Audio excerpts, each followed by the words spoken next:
Alright, your dreams are a powerful tool for increasing self-awareness, for they contain with them the unfiltered truth. Whether it be a dream or a nightmare, they are the keys to understanding your inner self, both your joy and your fears. Commune with Gaia and Great Spirit in the stillness of your slumber. Learn to read and interpret your dreams. Listen to what they tell you. Pay close attention to how they make you feel. Heed what they reveal and learn who you are and who you wish to be.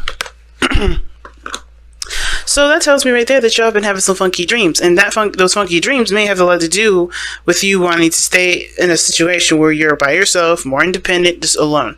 Now, some of you guys are just alone, period, and you guys are wanting things to change anyway, and you just can't figure out how you want to go about this change. I think some of you guys may want to be alone, but then you also don't, and that kind of being pulled between two sides of the street kind of is why you have the two swords there in the first place. Like, some of you guys want to be alone, but then some of you guys don't. Okay? And it's hard for you guys to want a relationship, but also not really want to take on a relationship, if you get what I'm saying.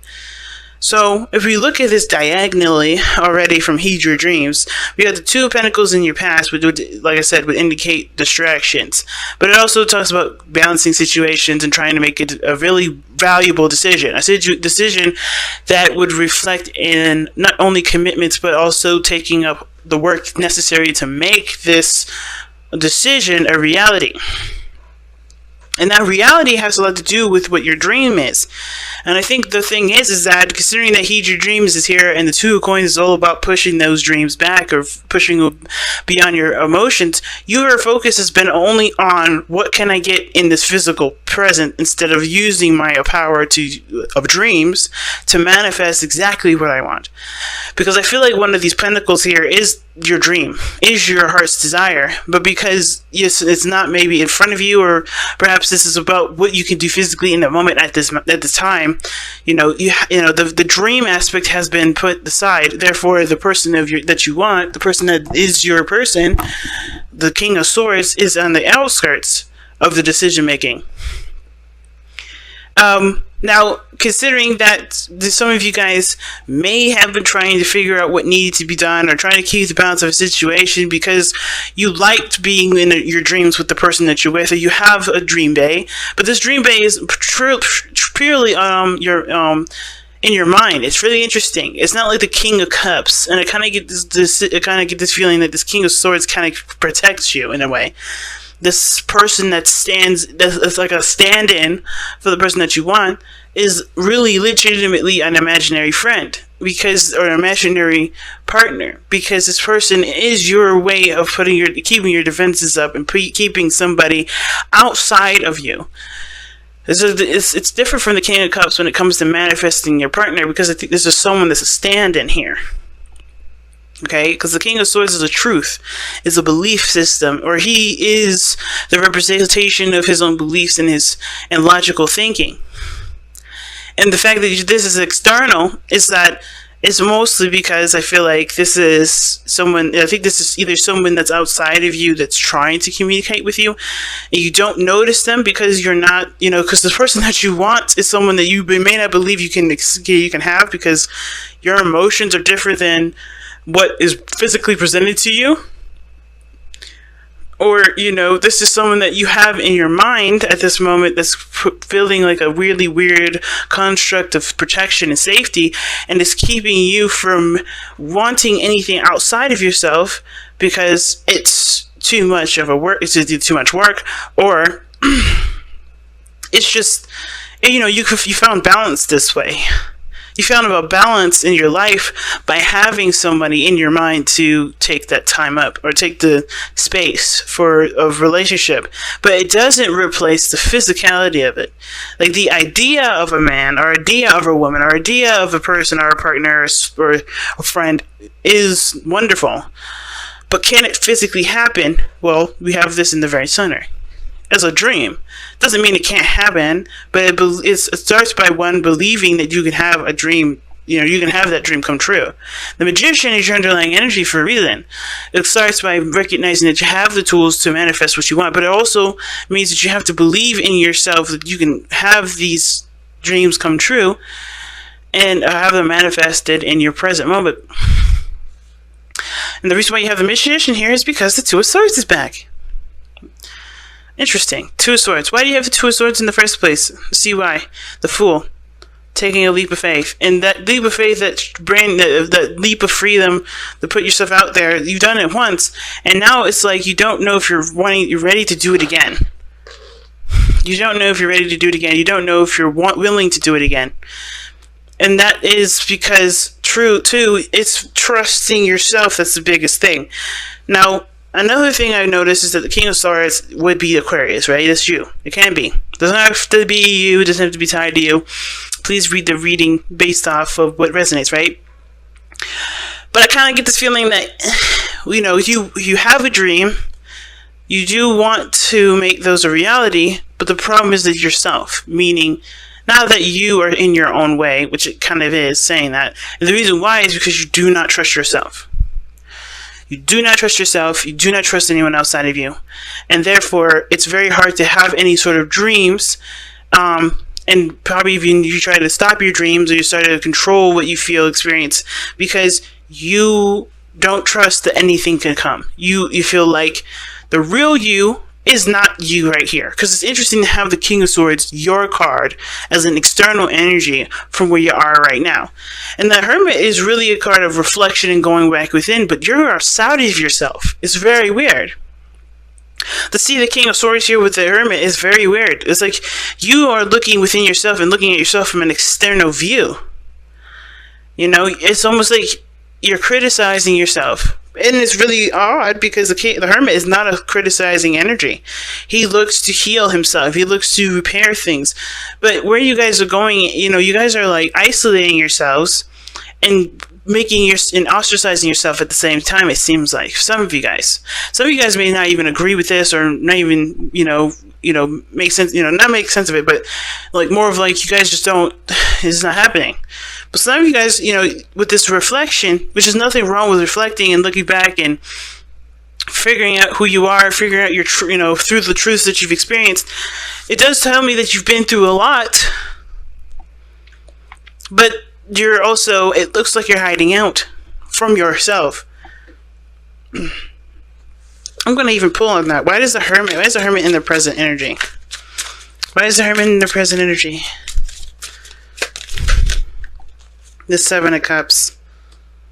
Oh, shoot. Why is the Seven of Cups coming up for the Hermit?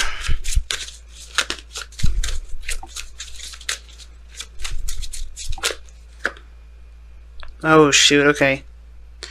Well, the Knight of Pentacles is... Okay, so, like I said, the Hermit, it talks about the reflection and looking within. It can talk about alienating yourself or putting yourself in a situation where you're more isolated than you were before.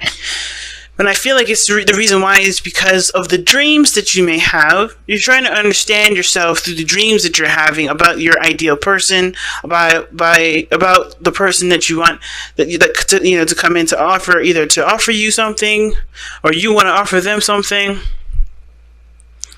I kind of get this feeling that you're, like I said, you're okay with being solo, but the problem also is being solo, and the reason why you haven't decided to make to go out there and find a real person or whatever is because they don't measure up to what your dream mate looks like and what your ideal person is. I don't think you're focusing on anything impractical, because the Knight of Pentacles would never focus on anything impractical. But I think the dream of somebody that you have, committed to, maybe the Knight of Pentacles, could be a Virgo, Capricorn, or a Taurus that's come in that's younger. Or it could indicate that this is about, or you're looking very closely at the details of all of these, dreams, and you're studying those dreams. You're trying to understand these dreams, just like how the Heed Your Dream card was even suggesting. You're trying to understand why you're having these dreams in the first place, or maybe why you have these desires, or why these desires and wants are so astronomically huge for you. What do they mean to you? What is the value of those dreams? I think you're trying to figure out what is worthy of your time and effort. You're trying to come up with your own truth here, of trying to find a new purpose, and it's hard. Because maybe what you guys wanted couldn't be had, or it just wouldn't work out. And therefore, it's hard to find who you are, because that situation collapsed within itself. Not having anything to do with you, or I don't think it's your fault. It's just that sort of situation regarding that person is the reason why you have a hard time finding purpose for yourself, if that's the case for some of you guys. Or this purely, you're having a problem finding purpose for yourself, period, because you don't know in which direction you want to go into. Now, your future is suggesting the Two of Wands being in your, obviously in your future, right? So that can indicate, like I was saying before, making a decision about where you want to go, what you want to do, how do you want to pursue your goal? And I feel like right now you're kind of just stuck in what do you want to do and what can you do? What do you have patience for right now? Right? What do you, because you're the knower of all things. The King of Swords is someone that knows everything. Their intellect is superior. And it seems like it's harder and harder to find what you want, because you've already done half the stuff that you've been done, that's being presented to you. And it kind of just feels like you guys are just kind of having a hard time figuring out what you want to do. You're still stuck at a crossroads, and how do you want to pursue it? I think it's a good step anyway to, from the Hermit, Seven of Cups, and the Knight of Pentacles to finally go on the quest of figuring out how do you want to execute what you want to execute, versus trying to figure out what it is that you want to do, because at least you have something that you're trying to go for. But then you get stuck at, what do you want to do and how do you want to do it? But what is it? That's the biggest thing. Before we get to this, you got to figure out what is it. Now, your best path to follow is the Eight of Cups. Okay? And the Eight of Cups talks about moving on, like not moving on, but going, finally, not finally, but listening to what your heart wants. The Eight of Cups is very similar to the Seven of Cups, and I don't think you're going to find anything through the options that you have right now, even though they're realistic options. I don't think neither of these options are appealing to you whatsoever. They're some doable, Knight of Pentacles, they're doable. And I feel like these dreams and, stuff, they're kind of good at keeping you where you are and procrastinating from making a real decision, which would be none of these decisions, but truly just going on faith and going on what you truly want to pursue. Or finding out within yourself, or finding out outside of these options what it is that you want. What it is that will make you happy. Finding your ninth cup, finding your cup, your specifically designed cup, instead of finding a cup that's predetermined or pre-existing. Okay? Because you get emotionally drained here. This is talking about being emotionally drained, no longer being able to give of yourself to a situation. We're no longer giving the time and energy to situations that no longer serve, or has never really served in the first place. The options don't present anything to you that is of interest to you, so you have to find your own way. You have to find your own passions. You have to find your own desires. And it starts by figuring out what it is that you want to feel. Because right now, you're the King of Swords, detaching from your circumstances. And you have been like that since the very beginning. The Two of Cups. Distracting yourself with work and responsibilities and not looking at how you feel. And it's because it was a defense mechanism from when you were hurt. And it's understandable, considering that whatever you've been through was very painful. The only way you become the King of Swords is by experience, and that experience can be wonderful, joyous, beautiful, but it also can be severely painful. And I think that's why it was not, in your interest to figure out what you felt, because at that time, what you were feeling was what you wanted was the person of your dreams, which is this person that's outside of you, the person that's not in front of you. You know who you want, you know what you want, but it's like at the same time, it just seems like it's out of your power.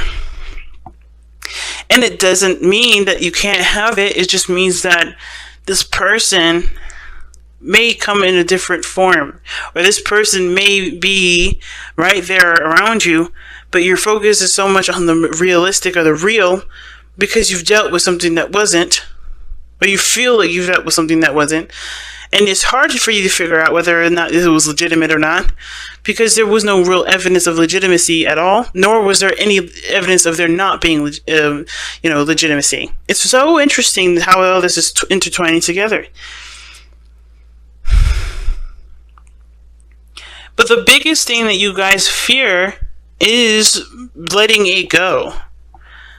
And letting it go would mean that you put yourself in a very vulnerable state, that you allow the outside of world around you to conduct the changes that you would prefer to do on your own. But I don't think that this is calling for you to necessarily make changes in your life that are super huge. I feel like mostly just saying just accept, just be open to changes that come into your life. Because they can be gifts. Yes, there may be big gifts and hard gifts to, adapt to, because they're, again, big changes in your life. But there's a lot of emphasis on what you can and cannot control, and what you're willing to, happen and not willing to happen, because you don't trust yourself to handle it. You don't trust yourself to have a wonderful experience, or have a experience that's different than the one that you're experiencing, even if it's not necessarily very exciting. Even if it's not taking you anywhere, you're not growing in any way. Because the Fountain card is all about being. It's all about, just literally not doing a thing. Just being yourself, being who you are. And I think the fear of letting yourself just be, letting yourself just enjoy, you're maybe this dream person. And I know I keep saying dream person with the King of Swords. He may not be, he's not the King of Cups. He can't be a dream person, but your ideal partner is definitely showing up in the external energy if this is not you. And I feel like it's just, if you just be, instead of looking to try to control every area, things can happen. But it's also understandable that that shit can happen, and you don't want that to happen until you feel like you're ready, until you feel like you can trust yourself, until you gain a better relationship with yourself. You don't want any changes to happen. You don't want nothing to happen yet. So your outcome is the Tower. It's very odd, but the Tower is coming up in your outcome, which would suggest something happens out of the blue that would push you towards making a decision about how you want to handle it, how do you want to tackle it, versus what needs to be done, or what do you want to do, period. So you go from, what do I want to do, what do I want to pursue, to what do I have to do, like which direction, how do I want to, what choice am I going to make about how I'm going to adapt with these adjustments. And usually the Tower is two things. Either you make the changes happen, or the changes happen because you haven't been moving. And it's because you've been refusing to move. It's because you've been refusing to adjust, or to make the changes in your life that would encourage continual process and growth. Standing still on purpose can be good for a certain amount of time, a certain amount of things and purposes, but if you're doing it because you don't want to, because you don't want to embrace something new coming in, it's not necessarily the healthiest option. And you guys have surrendered to divine timing. See, that's the card that's, like, literally all this reading is telling me is that you guys are refusing to move forward with something, and it's because you're just not ready for it. You feel like you're not ready for it, you don't want it yet. There's some things that you're still trying to understand about yourself, but Godspeed with that, because as soon as you figure it out, things are going to definitely shift a lot more than you realize. Sometimes divine timing may differ from sometimes divine timing may differ from your ego's timing. If a goal isn't manifested fast enough, or slow enough in this case, according to your ego, be patient and trust the universal flow. Or as a matter of fact, brace yourself for the universal flow. Because it looks like you're not necessarily trying to make shit happen. This is not what you guys are doing. You're not forcing anything. You're not making something happen at all. As a matter of fact, you're pulling all the reins. It's like you have an army of horses. You're just guiding on your own. And you're trying to pull on all the reins to keep them from going over that one bridge that was going to pretty much select that one horse. The one horse that you're either standing on, and the one that you really want to go down, and you're not quite ready to cross that bridge yet. The surrender to divine timing is telling you that you guys are trying to force the situation. It's more of like it's time to embrace the changes that are coming. And that's why you guys have your guard up. That's why you guys are distant. That's why you guys are not embracing the stuff that's coming in. You're rejecting it because this is a change that you did not orchestrate. This is a change, and I don't want to make you sound like you guys are narcissists or anything like that, because you're not. It's understandable, right? Nobody wants a change that they didn't make themselves or they didn't deem themselves ready for. It's 100% a normal human response and totally understandable. However, it doesn't mean that we aren't ready because we don't feel like it. You know, not saying that we don't feel like taking on the challenge. I mean that it doesn't mean you're not ready because you don't feel like you're ready. You know, and it doesn't mean that you can't overcome the struggles of the past, you know, while you embrace something new, or realize maybe the missing piece to what you're looking for is in the changes that are coming in, but you're trying to figure it out now before you have something else come in. And you can always do that on your own, but I feel like the missing key is change.